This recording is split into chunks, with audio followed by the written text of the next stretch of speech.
You want video game news? I got video game news for you, pal. We're going to talk Xbox next generation. We're going to talk about PlayStation 5, Nintendo Switch 2, whatever you're looking for, I will cover it for you. Hit subscribe if you are new to the channel. But without any further ado, let's just hop straight into it. And before we talk about the current generation of consoles, we do have to talk about a retro console that has been brought back into the modern era.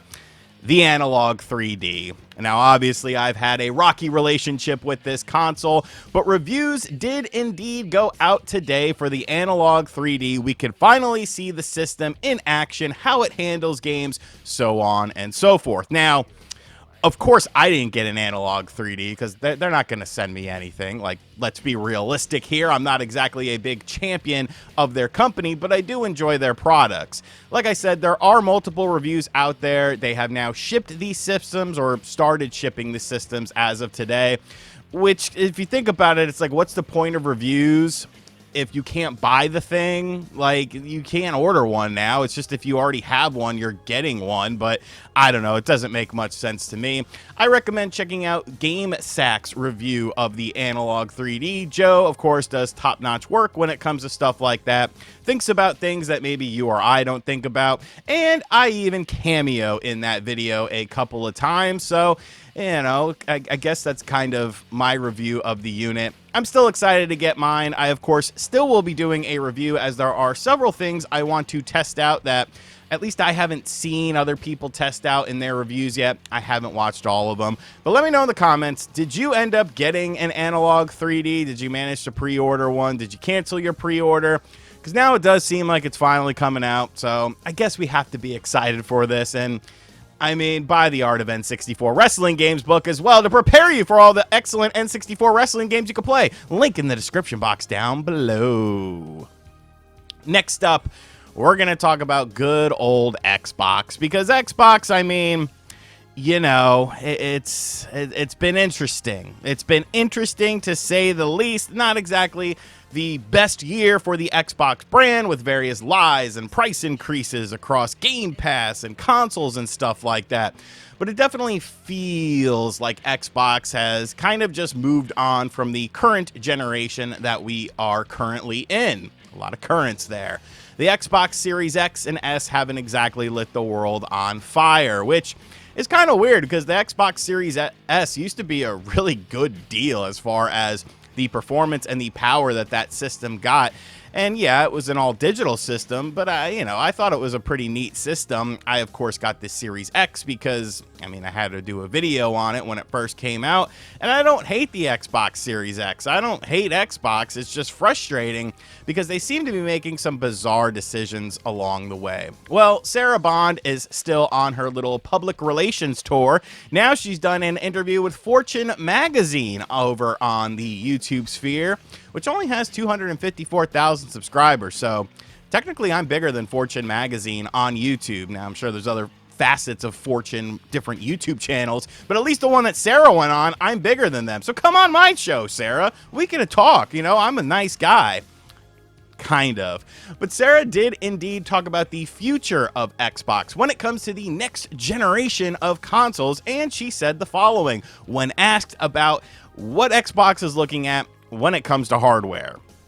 Hardware is absolutely core to everything we do at Xbox because we know that our most valuable players, the people who love Xbox, love the hardware experience. And so that is why we are working on our next generation hardware. It is going to be a powerful experience and one that enables people to take their library with them.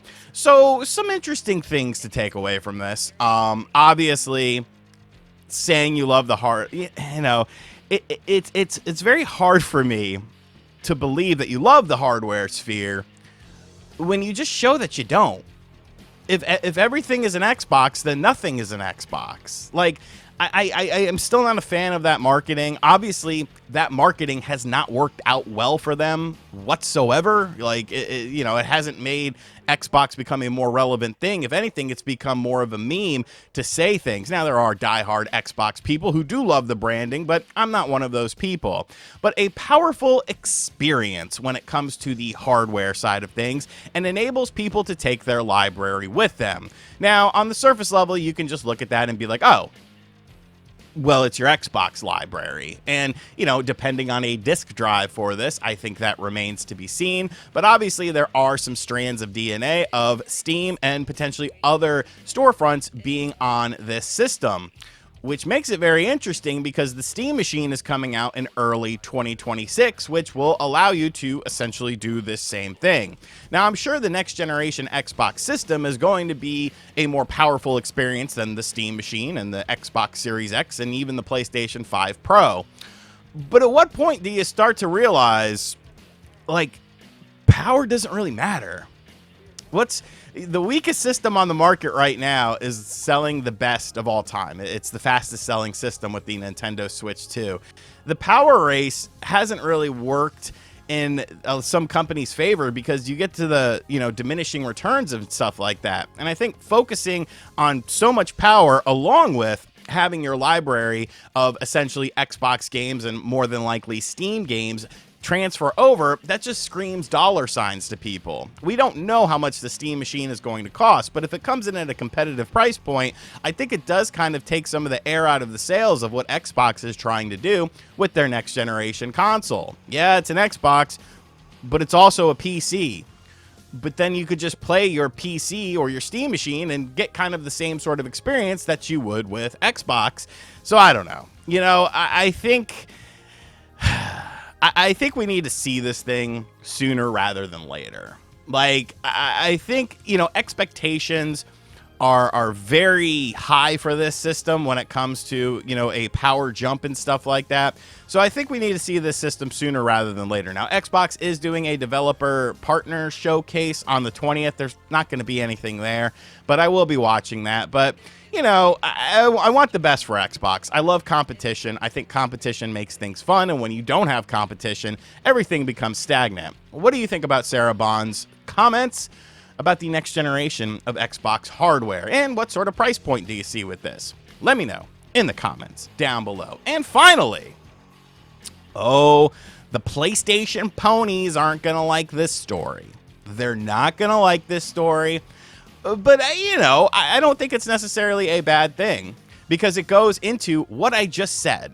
What did I just say? Competition is good for gaming. And we're going to be talking about PlayStation 5 because PlayStation recently did a State of Play Japan, and I couldn't care about that. Like, I watched it, and like after I watched it, I was like, I'm not making a video on this because I can't act like I care about any of the stuff that I saw. I mean, there was a couple things here and there, and I was like, oh, that's kind of cool. But for me, it was just nothing. But the presentation itself was very interesting because it obviously had a Japanese host. It was all Japanese games, and then at the end of the presentation, we saw something that we had talked about on this channel. Essentially, a region-locked PlayStation 5 specifically for the Japanese marketplace. Something that comes in at a much cheaper price point, doesn't play, American games and stuff like that, but it does play Japanese games, so it's dedicated for a Japanese audience. Now, where have we heard of a company doing that before? Oh, Nintendo. Nintendo did that with the Nintendo Switch 2. There is a SKU in Japan that is a region-locked system that only plays Japanese games, but it comes in at a much cheaper price point. Now, was this a coincidence, or was this a reactive measure done by Sony after seeing the success of the Nintendo Switch 2 in Japan? Well, according to TV Tokyo, which is a Japanese outlet, they did a report on this, and allegedly, the CEO of PlayStation, Hideaki Nishino, who is someone that ended up replacing good old Lion Jim Ryan, actually pushed for this to be a thing after seeing the success of the Nintendo Switch 2 in the Japanese marketplace. Once other games started coming over to the Switch 2, such as Final Fantasy VII Remake and Resident Evil Requiem, Sony got kind of upset about it, allegedly. This is all an alleged thing. Timeline-wise, like Requiem is kind of weird because that was announced later on.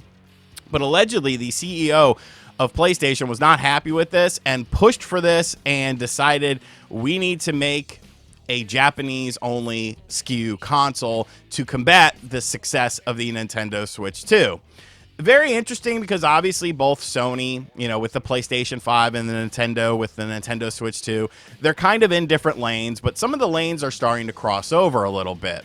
Now, one thing I find extremely interesting about all of this is not necessarily the reaction, because I think it does make sense. If you're able to reinvigorate the Japanese market, even though, let's be real, that's what the point of that state of play was, because you closed down Sony Japan.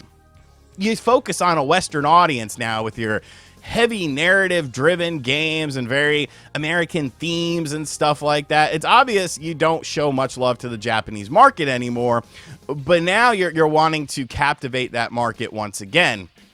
I always just kind of find it interesting how companies make such a big focus on the Japanese market when in actuality, that market has definitely dwindled over time. It used to be huge, and it used to be able to shift console wars and stuff like that, back in the 90s and the early 2000s even, there was statements to be made in Japan, but as time has gone on, the Japanese market has definitely gotten softer. But it's interesting to see these companies still, doing things specifically for them when they are a smaller piece of the pie. Like, I don't know, like why not make an American, PS5 or Switch 2 that doesn't play Japanese games, that's cheaper for, people to buy them? Like, I don't know. It's always very interesting to me to see these decisions done by these companies, and I'm sure they have data to sort of back that up as far as reasonings as to why. But it's obvious that PlayStation wants a bigger foothold in the Japanese market with this state of play and with this cheaper system. And that's because of competition. Because competition is good for video games, people. It's good for everything in life. Like, I don't know why competition is frowned upon in certain spheres and everyone wants kumbaya. I want chaos. I want war. All right, I want these companies hating each other, undercutting each other, backstabbing each other. That's what brought us the best generations of gaming. But let me know, what do you think about PlayStation getting a little bit shook by the success of the Nintendo Switch 2 and making this Japanese-only SKU for the PS5? Do you think it's going to help the PlayStation 5 in Japan? And let me know what you think of all the other topics we covered in this video. And as always, guys, thank you for checking out this video. If you are new to the channel, be sure to hit that subscribe button. If you're looking for an analog 3D review, go watch Joe's video. I will put a link to it in the description box down below. I'm actually wearing the same sweatshirt that I wore in that video as well, that I filmed like a week or so ago. Yes, I've known that the stupid embargo was going to lift today. I know all sorts of things. People tell me things. I'm not a bad guy. And as always, I'll catch you guys on the next video. Later.